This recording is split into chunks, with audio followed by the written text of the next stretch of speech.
She laughed when I set the plate down, a low, nervous sound that cracked against the silence of my dining room. He didn't laugh. He just looked at me, fork suspended, eyes widening as if he'd finally read the subtext he'd been ignoring for months. I smiled, calm, patient. "Eat," I said. And in that single word, he understood what I'd known all along. He had underestimated me. I remember the first time I saw him, a man in a navy suit, confidence dripping off him like cologne. I was the one in the corner, quiet, cautious, reading the room while everyone else tried too hard to impress him. He noticed me, called me mysterious, said he liked women who didn't need attention. I believed him, believed in us. Years blurred into rituals, morning coffee left steaming on his desk, late-night drives where he told me secrets in a low voice that made me feel chosen. I built a home on trust. He built escape routes behind every locked door. The first crack came in whispers. He was distant, unreachable. A phone flipped face down, sudden meetings with no explanation, the faint smell of perfume that wasn't mine. I didn't confront him. I observed. Patterns reveal themselves if you stay quiet long enough. Then came the photograph. His secretary, 24, too polished for her age, sent me a bikini selfie. Red. The caption, "He likes red." She wanted me to break, wanted me to run. I didn't. I showed him the picture, asked if he had an explanation. He smirked, as if it were a joke I didn't get. "She's harmless," he said. "You know me, I've always had a thing for redheads." That smirk was the moment he lost me. Grief should have swallowed me. Instead, it sharpened me. I kept smiling, kept cooking his dinners, kept warming his side of the bed. But inside, the architecture shifted. I started planning. Step 1, information. I combed through his accounts, traced his calls, mapped his movements.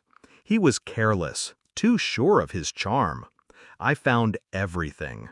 Hidden credit cards, secret lunches, hotel bookings under fake names. Step 2, control. I met with lawyers, discreetly. I shifted money. Investments moved silently into accounts only I could touch.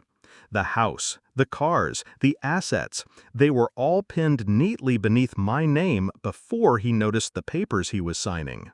Step 3, patience. I smiled through every lie, kissed him goodnight, let him think the game was his. The dinner invitation was my final stroke. I texted her myself. "You should come. Let's clear the air. He'll be here." She agreed instantly, too eager to prove she had won.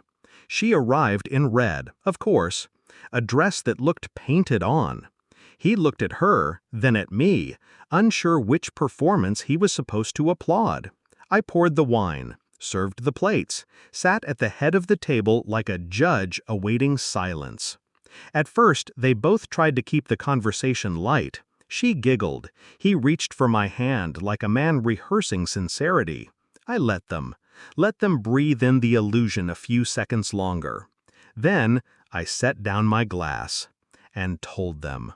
Every call, every receipt, every lie. I recited them with the precision of a surgeon, dates, times, hotel names. Their faces drained in sync, a duet of panic. He tried to laugh. "You're overreacting." I leaned forward, eyes steady. "I own everything.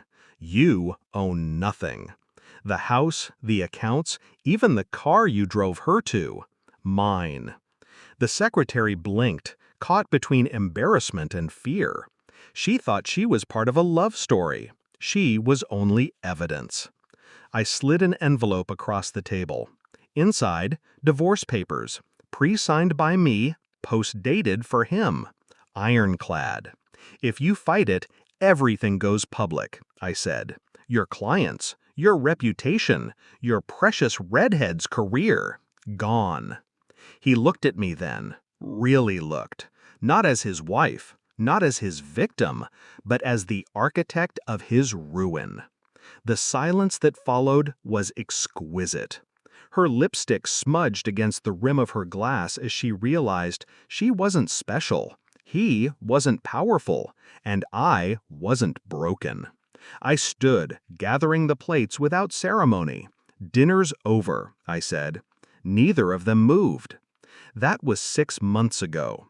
The divorce went through without a whisper. He signed, obedient, stripped of the bravado he once wore like armor. She quit, vanished from his office. I kept everything: the house, the accounts, even his silence. Sometimes people ask if I regret it, if revenge is ever worth the weight it carries. I don't answer, because when I walk through these halls, my halls, there's no regret, no grief, only the satisfaction of knowing I turned betrayal into currency and spent it wisely. He thought he'd found my weakness, but he only fed my fire. And when fire learns patience, it doesn't just burn, it consumes.